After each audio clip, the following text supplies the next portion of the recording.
Seja bem-vindo a esse episódio do Integrando Contas e Causos. Eu sou o professor Guilherme e hoje vou contar para vocês sobre a história do Galois, um jovem gênio matemático que teve sua vida ceifada num duelo.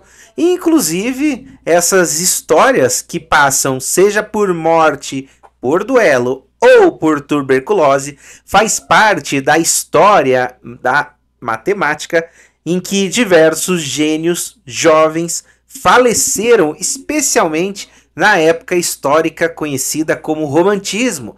Galois viveu entre 1812 e 1832. Ele nasceu em Paris, num vilarejo chamado Bourg-la-Reine, e seu pai era prefeito. Os pais, tanto mãe como pai, eram instruídos e não tinham mostrado aquela aptidão pela matemática.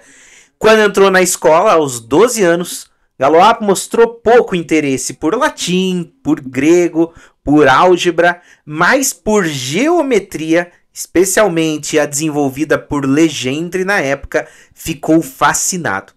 Depois disso, ele estudou com boa compreensão álgebra e análise a partir das obras de mestres que naquela época já eram trabalhos impecáveis, como Lagrange e Abel. Entretanto, seu trabalho na época em matemática permaneceu medíocre. E seus professores, inclusive, o consideravam como um ser excêntrico.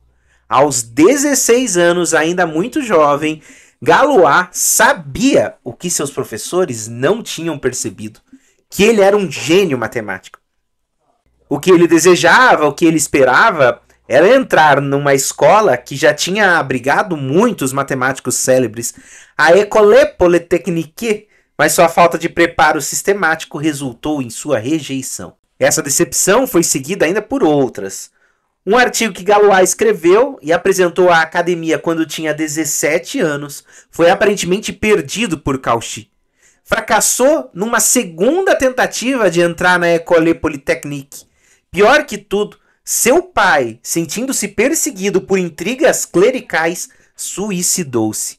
Galois entrou na École Normale para se preparar para o ensino e também continuou suas pesquisas. Em 1830, apresentou outro artigo à academia em um concurso para prêmios. Fourier, que era secretário da academia, recebeu o artigo, mas logo depois morreu e esse artigo se perdeu. Cercado de todos os lados por tirania e frustração, Galois abraçou a causa da Revolução de 1830. Uma carta irada criticando a indecisão do diretor da École Normale resultou na expulsão de Galois. Uma terceira tentativa de apresentar um artigo à academia resultou em sua devolução por Poisson com um pedido de demonstrações. Completamente desiludido, Galois entrou para a Guarda Nacional. Em 1831 foi preso 2 vezes. Tinha proposto um brinde em uma reunião de republicanos que foi interpretado como ameaça à vida do rei Luís Felipe. Pouco depois, envolveu-se com uma coquette e foi desafiado a um duelo.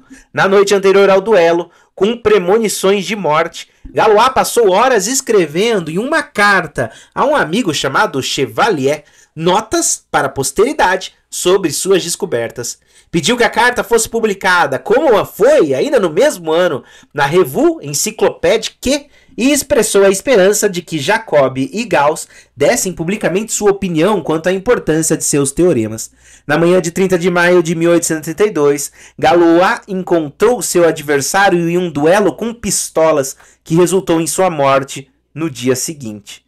Tinha 20 anos. Em 1846, Joseph Liouville editou vários artigos e fragmentos manuscritos de Galois e publicou-os junto com a última carta a Chevalier em seu Journal de Mathématiques. Isto marca o início de uma efetiva divulgação das ideias de Galois, embora algumas pistas sobre o trabalho de Galois tivessem sido publicadas antes.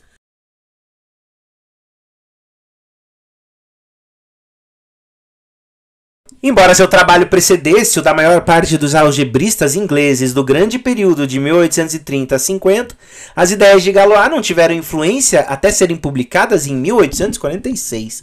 A presença em Paris não garantia sucesso nem mais às mais brilhantes jovens mentes matemáticas da época.